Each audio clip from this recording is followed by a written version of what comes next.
You noticed something on your eye, a small yellowish patch right there on the white part, and you went down to Google, and honestly, that made things worse. I am Dr. Surbhi Kapadia, an eye specialist, and in the next few minutes, I am going to tell you exactly what that growth is, whether it is dangerous, and most importantly, when it actually needs surgery.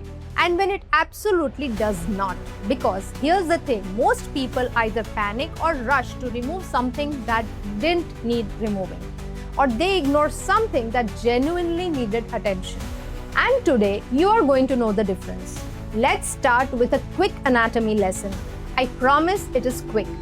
The white part of the eye is called sclera.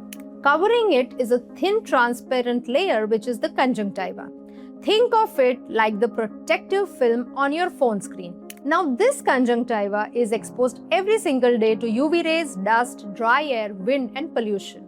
Over years, and I mean years of cumulative exposure, this layer starts to show what we call a degenerative change. It is not an infection, it is not cancer. It is just your body's response to a lifetime of environmental stress. Two specific growths can develop from this process. One is harmless and manageable.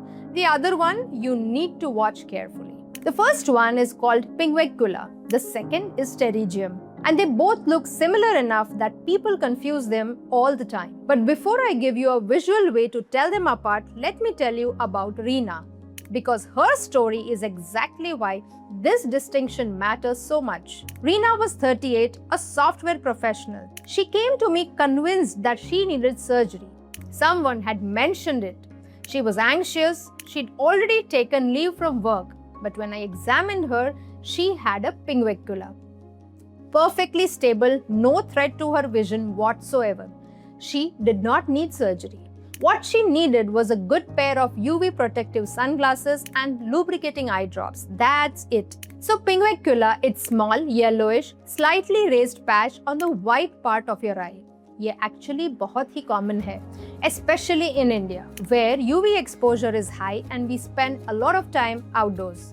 The key thing to understand is that a pinguecula does not grow onto your cornea. The cornea is the clear dome in front of your eye, the part responsible for your vision. Pinguecula stays limited to the white part. So while it can cause redness, irritation, and that foreign body sensation, like something is stuck in your eye, it does not directly threaten your vision. Treatment, in most cases, just lubricating eye drops for comfort and strict UV protection. Surgery for pinguecula is rarely needed. Now, pterygium is a different story, and this is where you need to pay close attention. Pterygium is a fleshy growth, but here's the critical difference. It can grow onto the cornea. It is triangular and it has thin blood vessels running through it. And if you look carefully, you will see it creeping towards the center of your eye. That's the one we watch very carefully.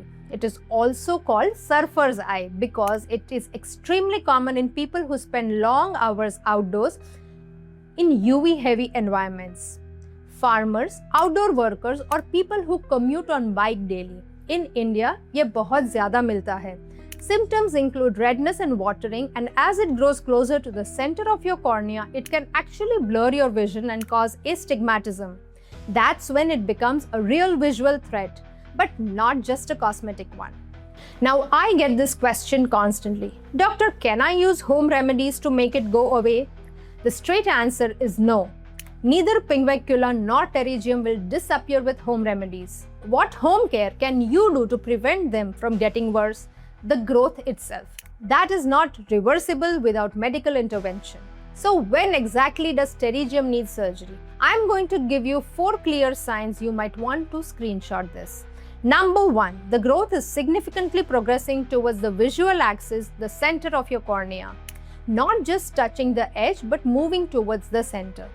Number 2, your vision is actually blurring or you've developed significant astigmatism that is affecting your daily life. Number 3, repeated inflammations, redness and irritation that is not controlled despite medication. And number 4, severe cosmetic distress causing psychological discomfort. Modern pterygium surgery uses what's called a conjunctival autograft. We take a small piece of healthy conjunctiva from another part of your own eye and use it to fill the area where the growth was removed. This dramatically reduces the chances of it coming back. And after surgery, UV protection is not optimal, it is mandatory. जो भी हो, बाद में sunglasses use करना mandatory है. Prevention for both comes down to 4 simple rules. 1. UV 400 rated sunglasses every single day. 2. A wide brim cap when you are outdoors for long hours. 3. Lubricating eye drops if you are experiencing dryness. And 4. Don't rub your eyes. Rubbing increases irritation and can accelerate growth. If you notice a visible growth on your eye, even if it's not bothering you right now, please get it examined. Or early intervention matlab better outcome. Always. If this helped you understand your own eye better, share this with someone who has the same concerns. And comment below, do you have a Pinguecula, a Pterygium, or are you still not sure? I read every comment. See you in the next one.